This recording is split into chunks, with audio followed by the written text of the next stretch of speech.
Everyone, welcome back to my channel Sumana Karmakar. আমরা আজকে কোথায় এসেছি? কলেজে, কিন্তু কলেজের আগে ঘুরতে এসেছি কারণ আমাদের কলেজে আজকে একটা স্কিল ফেয়ার আছে, প্রোগ্রাম আছে, তাই জন্য একটু লেটে যাব।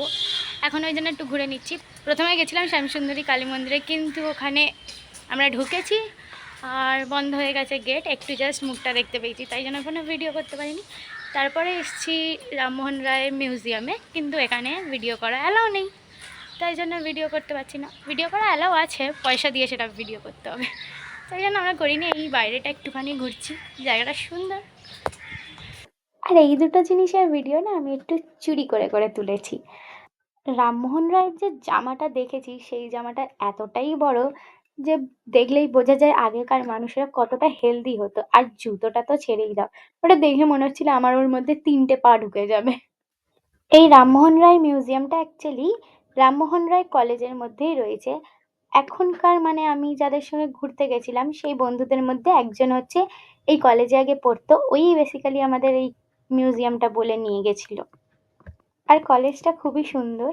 আর বললাম না আমরা শুধু গিয়ে, মানে আমরা দুজন শুধু গিয়ে, আমি আর ছুটকি দুজন গিয়েই আমরা শুধু দেখতে পেয়েছিলাম মায়ের মুখটা, শ্যামসুন্দরী মায়ের। আর আগে আমার আরো 3জন বন্ধু পৌঁছে গেছিল, আর ওরা ভালো করে দর্শন পেয়েছিল, তাই একটা ভিডিও নিয়ে রেখেছিল, সেটা আমি অ্যাড করে দিলাম এর সঙ্গে। মিউজিয়াম থেকে বেরিয়েই আমরা গিয়েছিলাম ঠনঠনিয়া কালীবাড়ি। যেহেতু ওখান থেকে সামনে, একদম কোনোদিন যাইনি, নাম শুনেছি, তাই ভাবলাম একটু ঘুরেই আসি। কিন্তু ওটাও বন্ধ ছিল যেহেতু দুপুর হয়ে গেছিল, বাইরে থেকেই দর্শন পেয়েছিলাম। তারপরে আমরা দুপুরবেলা ধোসা দিয়ে লাঞ্চ সেরে সবাইকে দিয়ে হাই করিয়ে চলে গেছিলাম কলেজে। আর বললাম না আমাদের কলেজে স্কিল ফেয়ারের প্রোগ্রাম ছিল, তো সবাই খুব সুন্দর সুন্দর প্রজেক্ট বানিয়েছিল। তার মধ্যে এটা হচ্ছে ইন্টেরিয়র ডিজাইনিং এর ডিপার্টমেন্টের প্রজেক্ট। এই দুটোই আমার খুবই দারুণ লেগেছিল, কারণ আমার ক্রাফট অ্যান্ড আর্ট খুবই ভালো লাগে তাই। আর কাজগুলো দেখো পুরো নিখুঁত, একদম কতটা নিখুঁত করে করে কাজগুলো করেছে। আর এর পরের যে প্রজেক্টটা, ওটা হচ্ছে আমাদের ডিপার্টমেন্টের, কিন্তু আমরা ওতে পার্টিসিপেট করিনি যেহেতু আমরা এখন জুনিয়র, তাই। আর এটা হচ্ছে অ্যাকাউন্টস ডিপার্টমেন্টের।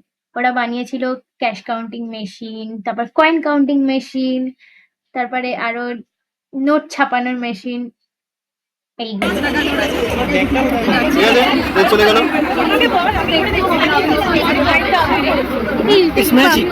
তারপরে লাস্টে হয়েছিল স্কিল ফেয়ার ক্লোজিং সেরিমনি, যাতে এসেছিল সারেগামাপার উজ্জয়িনী মুখার্জি। সেটা একটু মজা করে গান শুনে তারপরে চলে গেছিলাম বাড়ি।